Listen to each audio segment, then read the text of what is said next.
নবম শ্রেণীর শিক্ষার্থীবৃন্দ, বেঙ্গলি মাস্টার্স চ্যানেলে তোমাদের স্বাগত।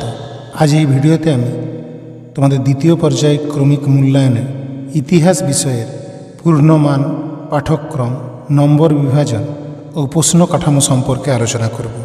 তোমরা যারা আগস্ট মাসে দ্বিতীয় সাময়িক পরীক্ষা দিতে যাচ্ছ তাদের জন্য এই ভিডিওটি অত্যন্ত গুরুত্বপূর্ণ। তাই তোমাদের বলবো, ভিডিওটি স্কিপ না করে সম্পূর্ণ ভিডিওটি দেখো। দেখলে তোমাদের দ্বিতীয় সাময়িক পরীক্ষায় ইতিহাস বিষয়ে কী ধরনের প্রশ্ন আসতে চলেছে সে সম্পর্কে তোমরা একটা পূর্ণ ধারণা লাভ করবে। তোমাদের পরীক্ষা হবে 40 নম্বরের। তোমরা সময় পাবে 1 ঘন্টা 30 মিনিট এবং পরীক্ষাটি পশ্চিমবঙ্গ মধ্যশিক্ষা পর্ষদের নিয়ম অনুযায়ী আগস্ট মাসের প্রথম সপ্তাহে অনুষ্ঠিত হবে। তবে এই প্রসঙ্গে বলে রাখি, কোনো স্কুলের ক্ষেত্রে কিন্তু সময়ের পরিবর্তন হতে পারে। চলো তোমাদের ইতিহাস বিষয়ে কোন কোন অধ্যায়গুলি দ্বিতীয় সাময়িক পরীক্ষার অন্তর্গত সেগুলি একে একে দেখে নেওয়া যাক। তোমাদের মূলত 3টি অধ্যায় দ্বিতীয় পর্যায়ক্রমিক মূল্যায়নের অন্তর্গত।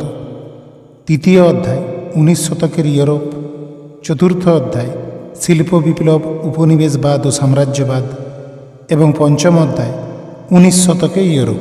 চলো এবারে অধ্যায় থেকে মোট কত নম্বর করে প্রশ্ন আসবে সেগুলি দেখে নেওয়া যাক। তোমাদের পাঠ্য তৃতীয় অধ্যায় থেকে 14 নম্বরের প্রশ্ন আসবে, চতুর্থ অধ্যায় থেকে 12 নম্বরের প্রশ্ন আসবে এবং পঞ্চম অধ্যায় থেকে 14 নম্বরের প্রশ্ন আসবে।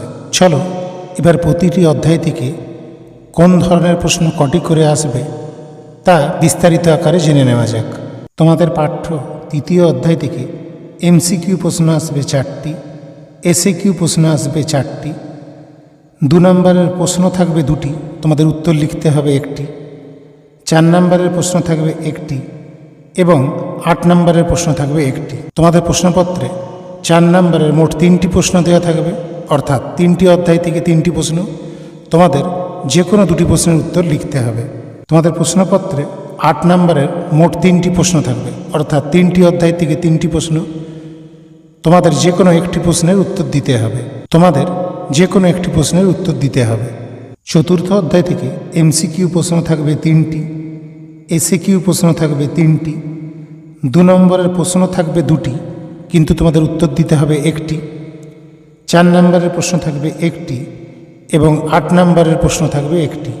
পঞ্চম অধ্যায় থেকে MCQ প্রশ্ন থাকবে 2টি, SAQ প্রশ্ন থাকবে 2টি, 2 নম্বরের প্রশ্ন থাকবে 2টি, উত্তর দিতে হবে 1টি প্রশ্নের, 4 নম্বরের প্রশ্ন থাকবে 1টি এবং 8 নম্বরের প্রশ্ন থাকবে 1টি।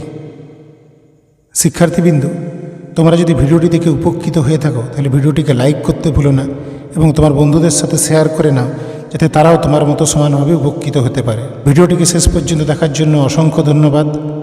আজ এই পর্যন্তই। খুব শীঘ্রই আমি তোমাদের সামনে পরবর্তী ভিডিও নিয়ে উপস্থিত হব। ততক্ষণ পর্যন্ত ভালো থেকো এবং মন দিয়ে পড়াশোনা চালিয়ে যাও।